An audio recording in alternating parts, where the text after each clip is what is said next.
I sometimes tell my wife that I really miss Salt Lake. It's hard to imagine a better place to grow up. The freedom was amazing, at least when I grew up, and also just the access to nature, just so many opportunities. I mean, not just the standard ones of playing soccer or baseball or being on the swim team. I did all those things, but just the opportunity to go into the mountains. My parents divorced when I was young, so I spent most of my youth with my father. I immediately enrolled him in Boy Scouts. I immediately enrolled him in karate, and I almost immediately got him a dog. We went to Judge Memorial, and he was a co-valedictorian with another friend of mine. He had opportunities all over the United States to go to school wherever he wanted to go. I'm a very practical person. My father's a very practical person. It may go to his Scottish roots, but I think that it's something very, very special about the University of Utah and about Salt Lake City that it can't capture anywhere in the world as far as I've seen. Maybe there are places like Salt Lake City, but I haven't found them yet. The University of Utah put me in the position where I am today, and it's easy to trace it back. That first year with Ann Engar in a course taught through the honors program. He was always engaged, always in class, always talking about the ideas, always thinking, always talking to others about it, and he was just a joy to teach. I took a variety of courses in accounting and became involved in a student group called Beta Alpha Psi. It's an accounting honor society. And through that, I did a variety of things. One, I got involved in income tax. I first volunteered for and then ran the local volunteer income tax assistance program, VITA. But another aspect was a writing competition. The national organization at that time sponsored a manuscript contest. And so I took a stab at it. He brought a draft by. And what I produced was absolute crap. I made some suggestions on how it could be improved. Though I'd never taken a course from him, and though I don't think he really knew me, he didn't tell me to go away, never come back, because he was embarrassed by what I'd put on a piece of paper.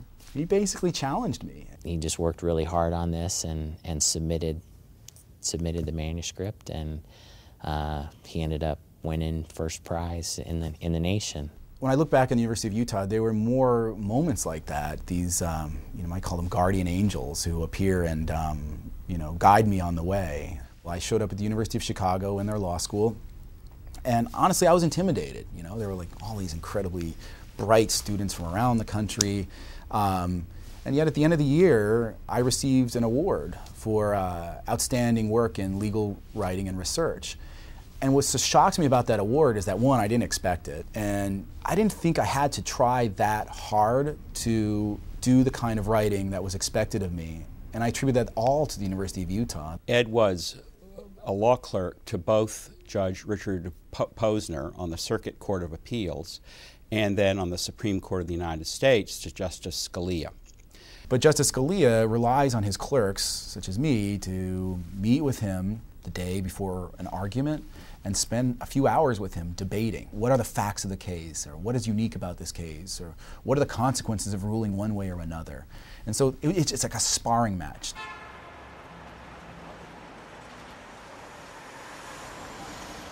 So half my time is teaching, of course, as a law professor. And then I teach courses on contract law, bankruptcy law. I teach some seminars on corporate reorganization. I teach several seminars on what's called law and economics, harkening back to Boyd Feldstead and the Bureau of Economic and Business Research at the University of Utah. I've made law and economics my specialty. Half my time, maybe more, is spent teaching, because I do a lot of what Bob Allen did, which is working with students on their projects, their papers, coaching them through that. But roughly the other half of my time is on scholarly work.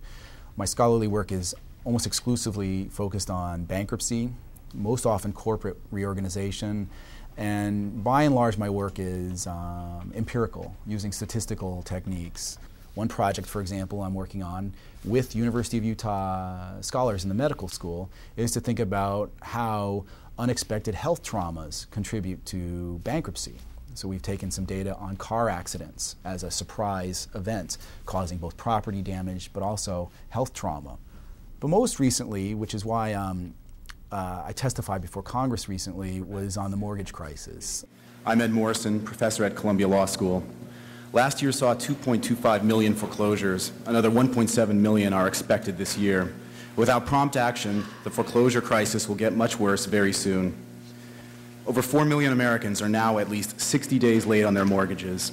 He was in love with learning and wanted to investigate every aspect of a topic and to master it and know it thoroughly. At the same time, he was very modest and open to suggestions and ideas. He's really smart, but a lot of people are really smart.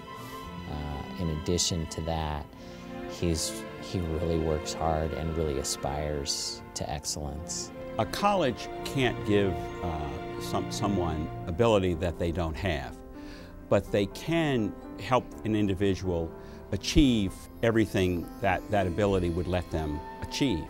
And I think in Ed's case, it surely must be the case that the college he went to shares a role in his ability to take the gifts he has and move as soon in such a great direction as Ed has moved. As a result of staying here at the University of Utah, he lived close by. He could throw himself into whatever he chose to do. He knew that he was going to get a really solid footing and foundation here at the University of Utah. He knew that if he did well and was able to excel here, it would be a launching pad to a career of his choosing. He's spoken many times about the University of Utah in terms of just the attention and the support he got from the faculty there. I feel like for Ed, I mean, there were so many professors that assisted him, guided him, really worked with him on research projects. So I think the U fulfilled everything that I told him I thought it would for him. I loved the school, and the faculty, and the diversity here was just extraordinary. And then the opportunity to be up in the mountains and camping and skiing and all that. I'd give the U an A+ for what they did for my son. If I have to sum up the University of Utah experience, what's amazing about it is that it is what you make it. There were some guardian angels along the way, just some amazing people who just stepped in and devoted a lot of themselves. But it was also a place where I could navigate my own path.